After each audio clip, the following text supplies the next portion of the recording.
Amazon জঙ্গল পৃথিবীর সবচেয়ে বড় এবং নির্জন এলাকা। এই জঙ্গলের বিশালতাকে কল্পনা করা কঠিন। যদি আপনাকে ঠিক মাঝখানে ফেলে দেয়া হয়, তাহলে এখান থেকে বের হতে আপনার প্রায় 472 দিন সময় লাগবে। এই সময়ের মধ্যে আপনার দেখা হবে এমন সব প্রাণীর সাথে যারা প্রত্যেকটি নিজের মতো করে ভয়ঙ্কর। এমনটি এখানকার একটি পিঁপড়েও আপনার জীবন কেড়ে নিতে সক্ষম।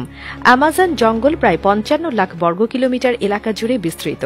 এখানে বাংলাদেশের মতো 37টি দেশ বা ভারতের মতো 2টি দেশ সহজেই জায়গা পেতে পারে।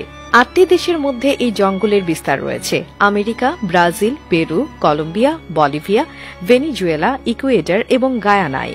পৃথিবীর মোট অক্সিজেনের 20% আসে এই জঙ্গল থেকে।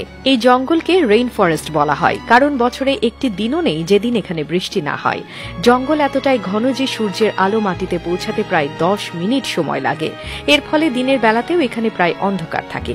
এখানে 40,000 প্রজাতির গাছপালা, 1300 প্রজাতির পাখি, 2200 প্রজাতির মাছ, 270 প্রজাতির স্তন্যপায়ী প্রাণী এবং 380 প্রজাতির ভয়ঙ্কর ক্ষুদ্র প্রাণীর বসবাস।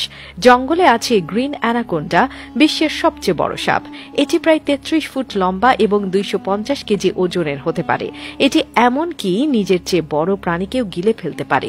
এখানকার বুলেট অ্যান্ড পিঁপড়ের কামড় এতটাই যন্ত্রণাদায়ক যে মানুষ সেটিকে বন্দুকের গুলির মতো অনুভব করে।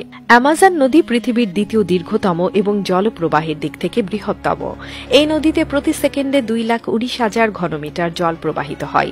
এতে বাস করে প্রচুর কুমির, ইলেকট্রিক ইল এবং বিরল গোলাপি ডলফিন। ইলেকট্রিক ইলের শক প্রায় 860 ভোল্ট পর্যন্ত হতে পারে, যা মানুষকে সহজেই হত্যা করতে পারে। জঙ্গলে একটি ফুটন্ত নদীও রয়েছে, যার পানির তাপমাত্রা 90 থেকে 100 ডিগ্রি সেলসিয়াস পর্যন্ত। নদীটি পেরুতে অবস্থিত এবং বিজ্ঞানীরা এখন এর কারণ খুঁজে পাননি। এছাড়া জঙ্গলে বাস করে 600-এরও বেশি আদিবাসী জনগোষ্ঠী, যাদের অনেকেই সভ্য জগতের সাথে পরিচিত নয়। আমাজন শুধু একটি জঙ্গল নয়, এটি এক অপার রহস্য। এর প্রত্যেকটি অংশই প্রকৃতির শক্তি এবং রহস্যময়তার প্রতীক।